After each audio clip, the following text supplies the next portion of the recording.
Course 1, Lesson 87 is called Finding an Unknown Factor. Factor, what operation do you think?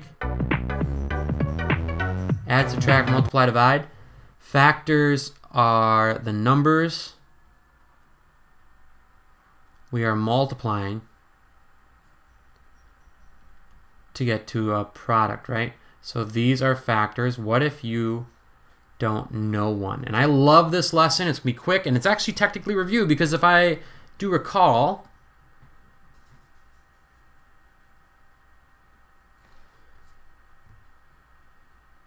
you had to do something like that, example 1, when we were doing proportions. So since lesson 4, we've been practicing this. In this lesson, we'll solve problems in which the unknown factor is a mixed number or decimal. It's the only difference. It might not come out perfectly even, but we use the same process. We divide the product by the known factor when we're missing the other factor. Divide the product by the known factor.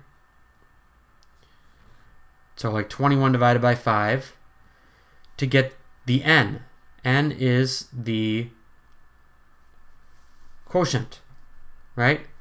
5 goes into 21 4 times. You get 1 left over, and if we're solving it as a fraction, then you got 1 over the 5, right? We will write the answer as a mixed number unless they show decimals in the problem, which tells us, okay, then they prefer decimals. Fair? Okay.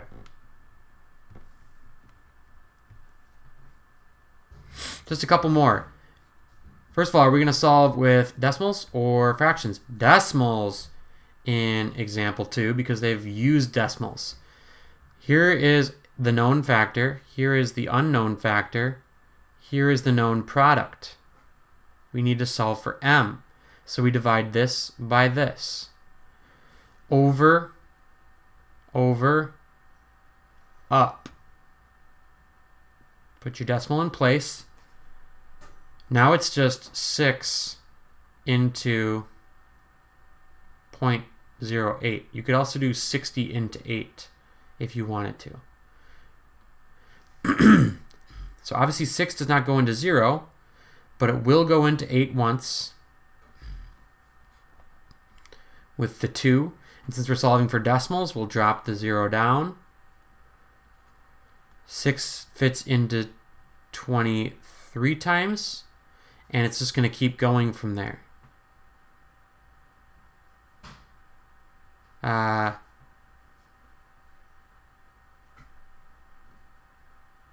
I wrote this down wrong. Sorry, I wrote all over my sheet and I didn't see. I'm like, that's not what they said. What did I do wrong? Well, it's 0.48, not 0.08. My bad.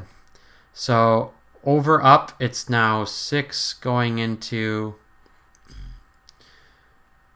0.48. 6 isn't going into a 0, it's going into a 4. Doesn't fit, but it fits into 48. Ah, that's so much nicer. 8 times evenly. So 8 hundredths, right, is our answer. We solve for a missing factor using the known factor and the product. Don't worry if we put the product on the left side. We still do what we were doing before. 4 goes into 4 one time. Leaves nothing, but we drop the 5 down. Again, fits once with 1/4 left over. So you use the product to divide by the known factor to get the unknown factor. You use decimals if they do. Otherwise, stick to mixed numbers.